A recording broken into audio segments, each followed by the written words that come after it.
ఈ ఫేక్ నోట్స్ను 500 రూపాయల ఫేక్ నోట్స్ను అక్రమ చలామణి చేస్తున్నటువంటి 7 వ్యక్తులను ఈరోజు అరెస్ట్ చేయడం జరిగింది.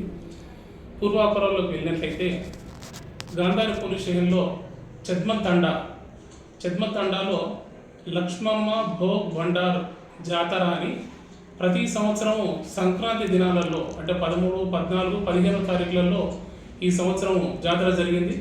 ఆ జాతర సందర్భంలో భక్తులు ఈ కానుకలు ఆ హుండీలో కానుకలు వేయడం జరుగుతుంది.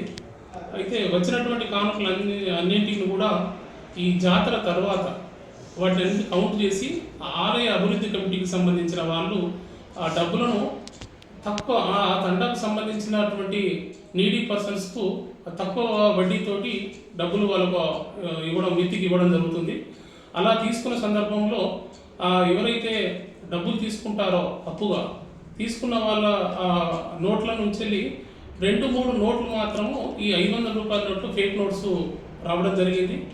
ఇది డౌట్ వచ్చినటువంటి ఆ తండాలో మనకు ఇన్ఫర్మేషన్ దొరికింది. ఏంటంటే ఆ విధంగా ఆలయ కమిటీకి సంబంధించిన వాళ్ళు ఇచ్చినటువంటి డబ్బులలో ఫేక్ నోట్స్ ఉన్నాయనేటువంటి ఇన్ఫర్మేషన్ మనకు రావడంతో SI Anjaneyulu Gandhari plus Sadashivnagar CI గారు సంతోష్ కుమార్ పర్సనల్గా వెళ్ళి ఎంక్వైరీ చేసి వాళ్ళతోటి కంప్లైంట్ తీసుకోవడం జరిగింది.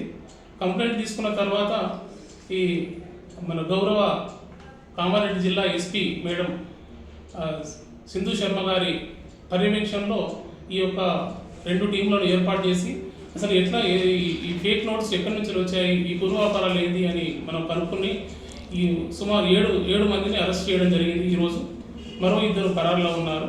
అయితే ఈ 7 మందిని అరెస్ట్ చేసి వారి దగ్గర నుంచి ఒక మోటార్ సైకిల్, తర్వాత 9 మొబైల్ ఫోన్లు, 1,45,000 రూపాయల ఈ 500 రూపాయల ఫేక్ నోట్స్ను, అదేవిధంగా 31,400 రూపీస్ 200 రూపీస్ నోట్స్ ఫేక్ నోట్స్ను ఈ విధంగా స్వాధీనం చేసుకోవడం జరిగింది. అదేవిధంగా ఈరోజు రిమాండ్ చేసి వాళ్ళని జైలుకు పంపించడం జరుగుతుంది.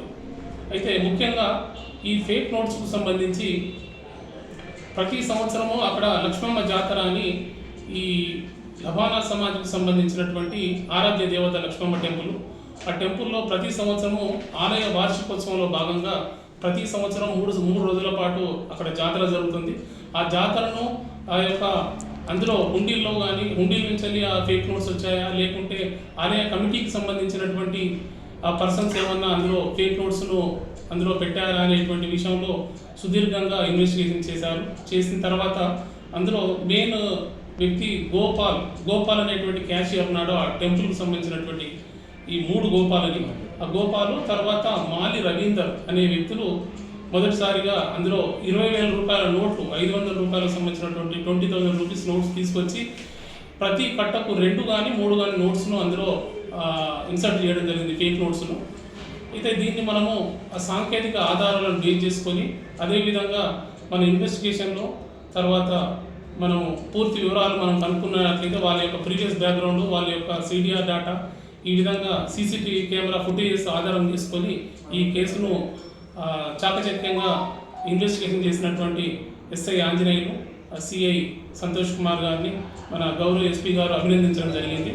అదేవిధంగా ఈ వీళ్ళకి సంబంధించినటువంటి క్రైమ్ టీము తర్వాత టెక్నికల్ యొక్క సపోర్ట్ చేసినటువంటి స్టాఫ్ అందరినీ కూడా అభినందించడం జరుగుతుంది. అదేవిధంగా ముఖ్యంగా ఇలాంటి ఫేక్ నోట్స్ను అంటే అతి తక్కువ సమయంలో డబ్బులు సంపాదించాలనే ఉద్దేశంతో ఫేక్ నోట్స్ను సరఫరా చేసేటువంటి వ్యక్తులు చట్టరీత్యా అది నేరమని ఫేక్ నోట్స్ను సరఫరా చేయడం అనేది ఇలా ఎవరైనా చేసినట్లయితే ఈ విధంగా వీరి మాదిరిగా ఎవరైనా చేసినట్లయితే వాళ్ళకు చట్టరీత్యా చర్య తీసుకొని వాళ్ళను రిమాండ్ చేయడం జరుగుతుంది. అదేవిధంగా వారి మీద నిఘా కూడా పెట్టడం జరుగుతుంది.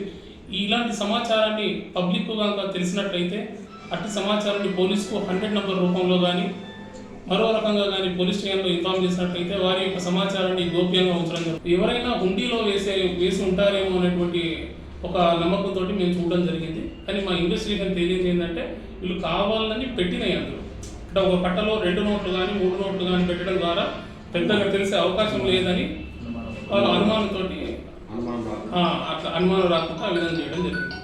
ఈ హుండీలో వచ్చినాయి కాదండి, ఇది కావాలని అందులో ఎంప్లాయీ ఎవరైతే క్యాషియర్ ఉన్నాడో మరో వ్యక్తి 2 కలిసి చేసినటువంటి పన్నాలు.